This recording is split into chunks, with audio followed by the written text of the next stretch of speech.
नमस्कार भावांनो, आता सर्वांना आतुरता लागली ती म्हणजे उद्या होणाऱ्या 2 मे कोरेगाव हिंदकेसरी मैदानाची।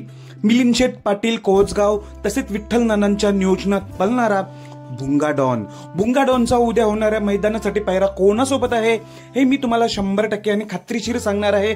पायरा एकदम टॉपचाच झालेला आहे, त्यामुळे ही जोडी दावेदार आहे कोरेगाव हिंदकेसरी मैदानात फायनलला राहण्यासाठी, कदाचित 1 नंबरसाठी असाच हा पायरा भुंगा डॉनचा झालेला आहे।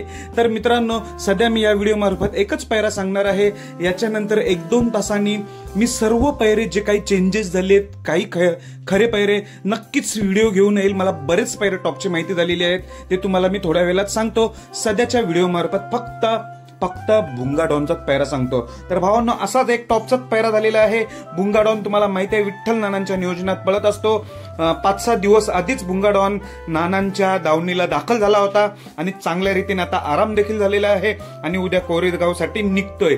तर पायरा कोणासोबत, मी आधीच पायरा सांगितला होता खेळ पायऱ्यांच्या व्हिडिओमध्ये, तोच हा पायरा आहे, म्हणजेच भुंगाचा पायरा असणार आहे बापूशेठ आंबेकर वडकी यांचा अर्जुन। बापूशेठ आंबेकर वडकी यांचा अर्जुन आणि भुंगा डॉन ही जोडी 100% पळताना दिसणार आहे। कसा वाटला भावांनो हा पायरा? टॉप आहे ना। अर्जुन आणि भुंगा म्हटल्यावर टॉपच स्पीड लागेल, कारण की भुंगा देखील मागच्या एकविरा कारला येथे 1 नंबर केला होता 3 फेरीच्या मैदानात। त्याआधी देखील भुंगाने 3 फेरीच्या मैदानात 1 नंबर केला होता, जेव्हा पाखऱ्या सोबत होता तेव्हा फायनलला थोडी तासात गेली म्हणून तो 1 नंबर दिला नाही, पण जनतेच्या मनातील भुंगाने तेव्हा 1 नंबर केला होता। त्यानंतर कारल्याला 1 नंबर, आता पुन्हा एकदा 3 फेरीच्या मैदानात उद्या कोरेगावला दाखल होतोय, तो देखील टॉप पायऱ्यात। भुंगा आणि अर्जुन दोघांनाही शुभेच्छा उद्याच्या मैदानासाठी। धन्यवाद भावांनो।